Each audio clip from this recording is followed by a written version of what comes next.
Yeah, so that whole idea of when was the last time you did something really big and changed the course of your life question came up. And it had me thinking that we either consciously make that decision to change something, change for me it was 12 years ago, moved house, moved area, um, set up all my business online, shifted, just did a complete timeline jump. And I feel one brewing again now. And it's that old thing, isn't it, of like you can come to that consciously, knowing that actually something you need to change and shift, or the universe conspires to kick you off that timeline. And that can be quite painful, can't it? That can be like a real kind of rug being pulled. You might lose a job, you might lose your partner, you might, whatever's happening. But it's like that timeline shift has to happen for that um empowered growth to take place. And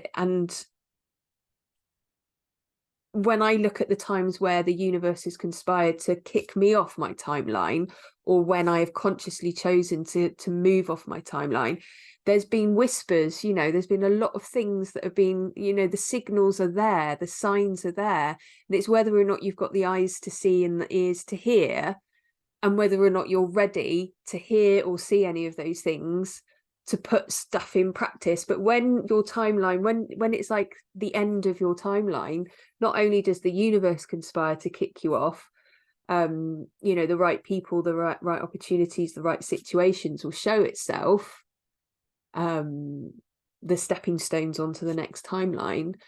But the people in on that original timeline are policing it. Once you've outgrown it, they kick you off, don't they, as well? They're like disappear out of your, out of your awareness. There might be arguments afoot, relationships might end. So the people that, even the people on that timeline make an effort, or that there's some kind of like, thing happen to move you from one timeline to another. And then within that, well, bringing it back around to the grief side of things, that kind of, everybody's awareness of grief and loss is deeply personal, isn't it? And it's often a really challenging journey. So, but whether you've lost a loved one, or you've lost a relationship, or a job, or a dream that you wanted to have, and your timeline has shifted and you've been kicked off of it, it can be an overwhelming and persistent emotion, can't it? It can be soul destroying, those feelings of abandonment or betrayal, or loss is huge. But having like that deeper understanding, or that kind of overview of it, can help remedy a wee bit of that, can't it? And then making that change, consciously making that change before the universe kind of pulls the rug from under you, can really help, can't it? Yes, I can't agree more in my head, but also in my experience. Yeah. uh, yeah, and like you said, there's things come up. And 3 years ago, I was just sitting in my sauna in my side yard in my house, and everything was honky dory. I mean, it was it was COVID, so nothing was like normal by any stretch. But everything, was up in the air at that moment. But I was told it's not right to be here anymore. And it's like, what do you mean? Like, this is the house we always wanted. Like, the kids are in the schools they want to be in, your waiting list for new clients. Like, everything is wonderful. Why would we actually want to change this? And it was persistent, right? It's that, like, that whisper, knowing the scream's coming, because I've had enough experience to know if I don't listen to the whispers, that the universe does just come and just push you off. And that's from experience. I've had that happen before, right? And so having to leave all of the community, all of the family, all of the friends, the clients, like it was intense. And the grief was huge. And it always feels strange when you have to be the one to make the move that's going to cause the grief, whether it's breaking up with a partner or leaving the place that you love. Those are, some big ones for me, but could be many, many things. Having to tell a child that they, need to leave because the boundary isn't appropriate. Like I've had many clients go through all sorts of different, like, heart-wrenching things that they had to activate. And like you said, the grief is huge, and it's not easy to listen to the whispers because we like to just ignore them because it's easier and because we're comfortable. And the importance of knowing that when it comes to actually listening to and trusting in ourselves, those tools are what come into play so that we don't have to develop a cancer, so that we don't have to get really sick or, get into a car accident or all of the things that otherwise just push us over that point, or lose the job or whatever the thing is. But it's not easy to make the leap, like to choose to make a game-changing decision. But it's made much easier when you're connected to your body, and when you can trust in your intuition, and when you can have a community of people that support your weird and wild ways of thinking by acknowledging that if you're trusting your intuition, you're doing what's right for you. And that's the bottom line, isn't it?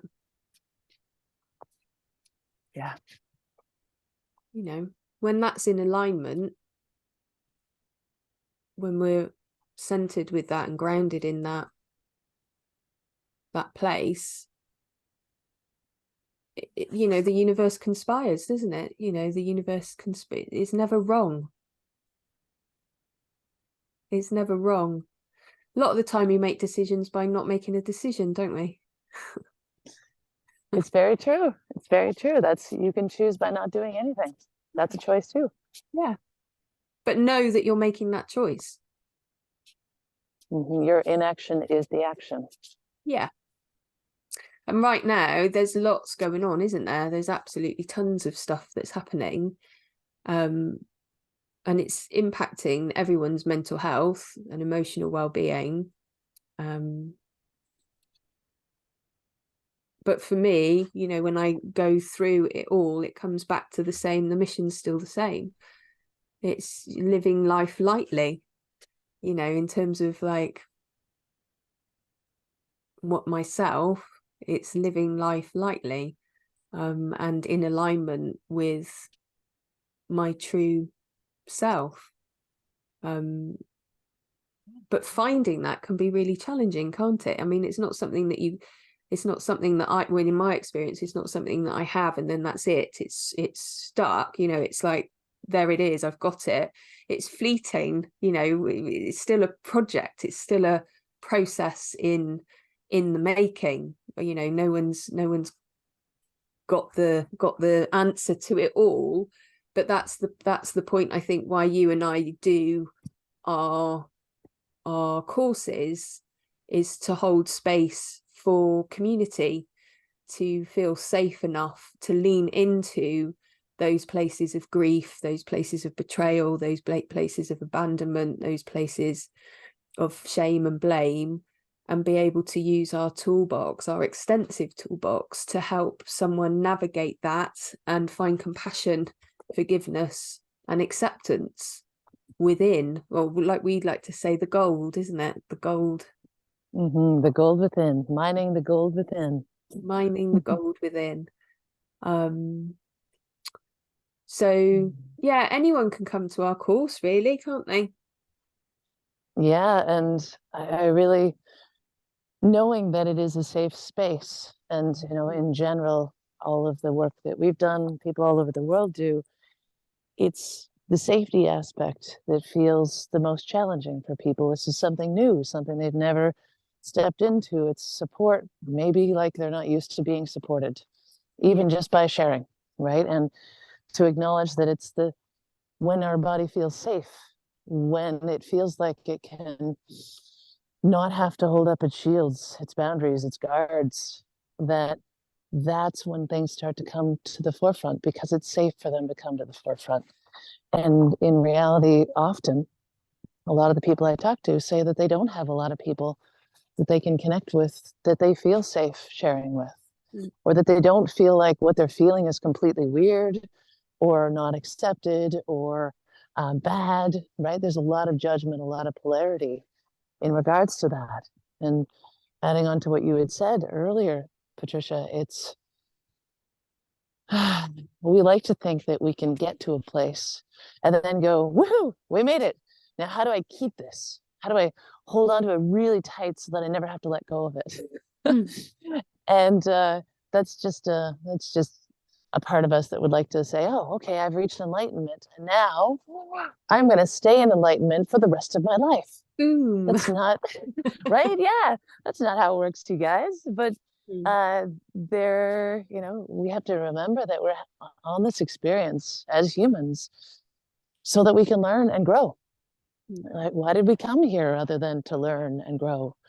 And being able to hold space for each other is what we're moving forward into.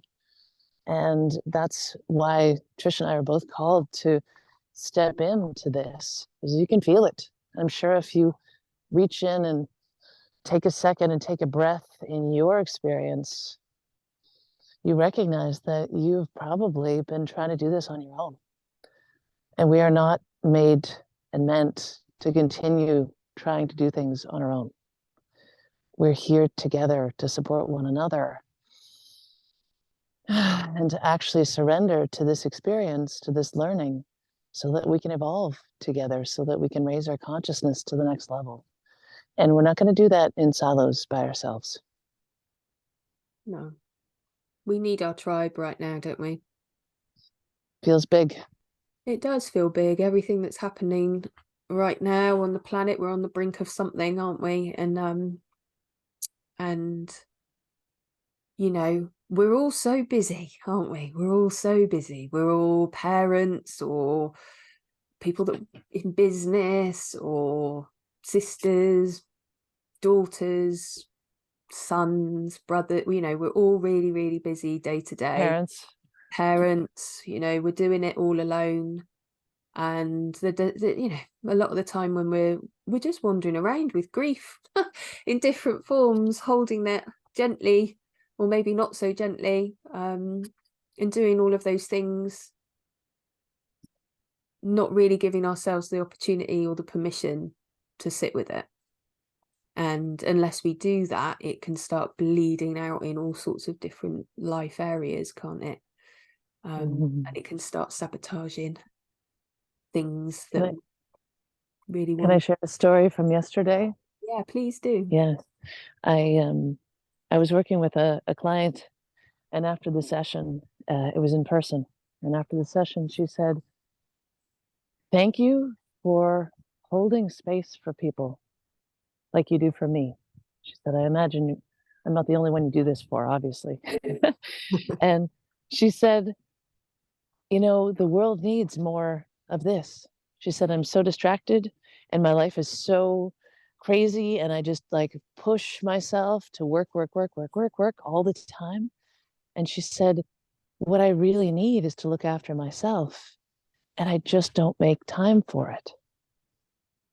And I really, just need to be here for myself. And you remind me of the importance of that and how my body feels when I do that."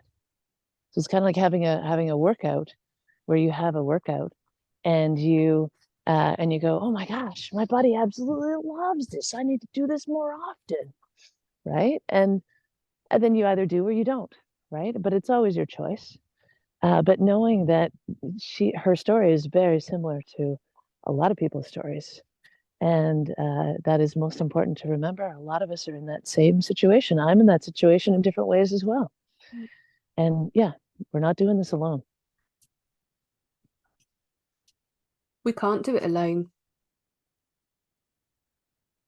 We're not designed to do any of this alone. And so, you're in Canada, I'm in Britain. If we lived next to each other, we'd be doing this in person, having beautiful circles with fires and, under the stars and doing all of that. And maybe one day we will, Jules. That would be nice. Look, we're not doing it alone. My husband is walking on this trail. Look, You need a hat on. a reminder that we're not doing this alone. Yay! Trish. Hi, Hi, Trish. Hi, husband. This is Phil. Hi, Phil. Hi, Trish. How are I you? love your space behind you. I don't know what's going on there, but it looks fantastic. Thank you. I love your Yeah. space behind you too. Thank you.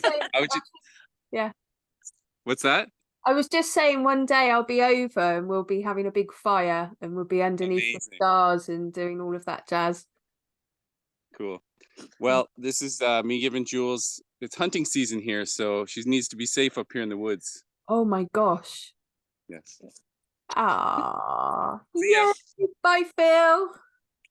Yay. Well, there you go. There's Phil just dropping in. Well, the funny thing is that you just said we can't do this alone. We got to do this together. And I was like, there's somebody walking this trail that's never on this trail. Wait a second. I know that guy. And then he's like, I love it. Yeah, keep yourself safe. Yeah. Go get yourself. Yeah, seen. exactly. That's get yourself seen, and that's what we're doing, isn't it? It's about being able to be seen. So that we can be seen. This is it. Your hat. You can be seen. What perfect timing. That was perfect. Oh, that's really cool. And we were both wearing the same shirts. I was like, wow, what are the chances? Yeah, we did not plan that. Both got the email this morning. You're like twinnies. So you don't need emails when you've been together for that long, right? Yeah. You can just feel it. Yeah. No, how cool. That was really good. That was synchronicity in action. That's the universe showing us in the moment that we all need that extra layer of support, and it comes right at the right moment. In unexpected. You can't plan that stuff. Exactly. No, isn't that beautiful? So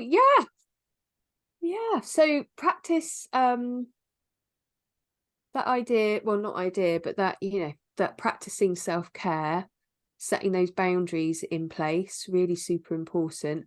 I liked what you said earlier as well before we pressed record about setting that new kind of value in your system, that new boundary of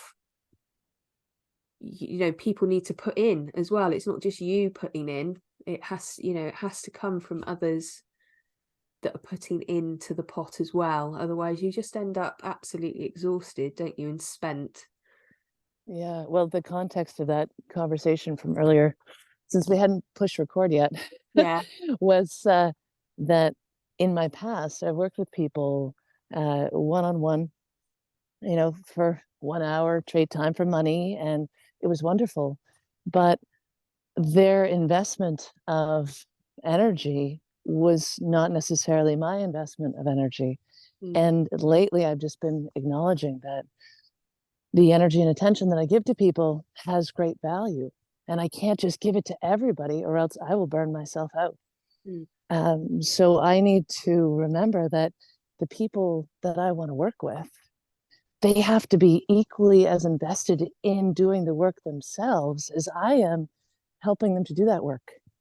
Because if they don't give that equal amount and want to do it for themselves, then me investing my energy and attention in them is not going to help them. And it's not going to leave anything for the people who really do want to do the work, so that I can invest energy in them. So it has to be a reciprocal energy, time investment. And like I was talking with Patricia, it kind of has to be a balance as far as value goes, because that's the only, what would you say, indicator of how we value something in this world right now.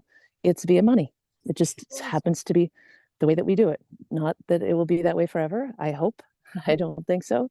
But it is, it's important to remember that equal balance of understanding and commitment that happens with that energy exchange or with that money exchange, whatever that agreement is, I can no longer not honor that because, like we talked about earlier, otherwise we just go into a place where we've given away so much to everybody and then we don't have enough in our own tank. Mm. And yeah, so it's creating that like strong clarity in ourselves.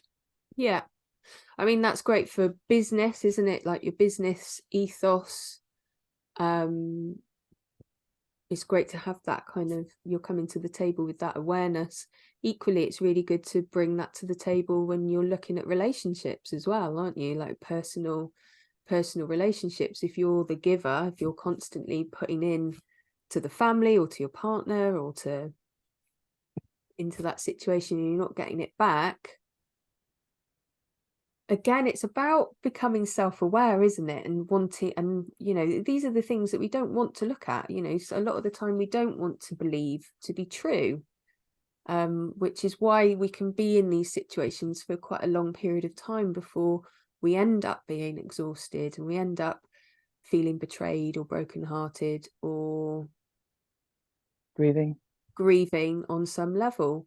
Whether that is business and people aren't turning up to your business, or they're just not putting the same amount of effort in, or relationships or whatnot.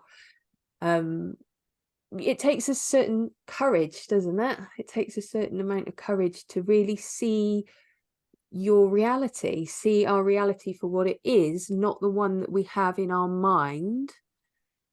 Because that's another element of grief, isn't it? The grief of the potential future, the grief of the potential future business, or the grief of the potential future marriage, of what we could have been, what we could have done. It's the death of that as well, isn't it? Not just like death. And as sometimes well. those are the most intense ones, is having to let go of the idea of what you thought was going to happen or what you thought your life was going to look like. Those we don't register as much because we pretty much overlook them and say, I just have to move on, or why can't I just forget about this, or whatever it is.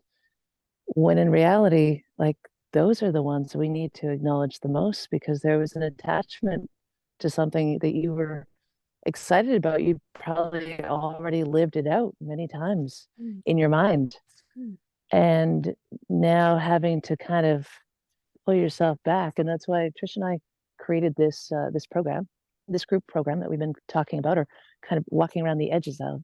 And that is working through the layers of grief, of what is, what could be, what wasn't, and actually being present in our bodies, connecting to that divine intelligence, that intuition within, and knowing that you can continue to cultivate that. You can grow this muscle. You can practice being in uncomfortable places and conversations and sensations in your body even.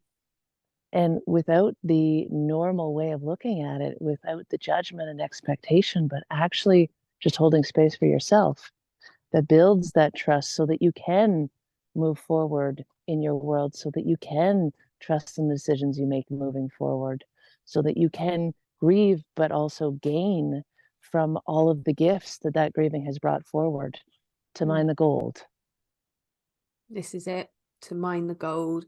So we're doing that. We're starting the ball rolling on Thursday, the 23rd of November. And then we'll be running it every single week. We're going to have a 2-week break for Christmas and New Year. It's 12 p.m. Eastern, 5 p.m. British GMT. It's $400 Canadian, £240. Absolute bargain to be able to work with. I mean, that's our hourly rate, isn't it? Nearly. So it wouldn't get you many sessions. Yeah. No. So yeah, it's going to be great. It's going to be a good deep dive into those wounds that we all carry, so that we can bring ourselves back to a sovereign state, sovereignty, a sovereign state of being. I'm very excited about it. So if you've got any questions about it or you're interested in it, then do get in contact. Both Jules and I are here. Anything else that you'd like to add, Jules? I just love having these conversations. And for anybody who is watching this right now, just know that just by being here, by making it all the way to the end, especially, this is resonating with you in some way, shape, or form. And so there's no pressure to join this group, of course, but at the same time, you're here because something feels right. And we're all about just leaning into that feel. And so, just like Trish said, please reach out, please connect. If it's just to connect because you're not ready yet, but you feel like this is resonant, there are lots of other offerings that both of us have on offer. But more than anything, we're just happy to have you as a part of our community. Yes. So, yes, thank you so much for being here. Trish, it's always so fun to connect with you, and the synchronous moment. I'm glad I didn't get shot here I'm in the glad you woods. didn't get shot. My gosh, can you imagine? I'd be like, who do I phone? Man down, man down. Bill came in to save the day. Whoop. Oh. All good. All good. So on that note, if you need any questions answered, don't hesitate. Bye, Beautiful. Jules. Much love, everyone. Bye, Trish.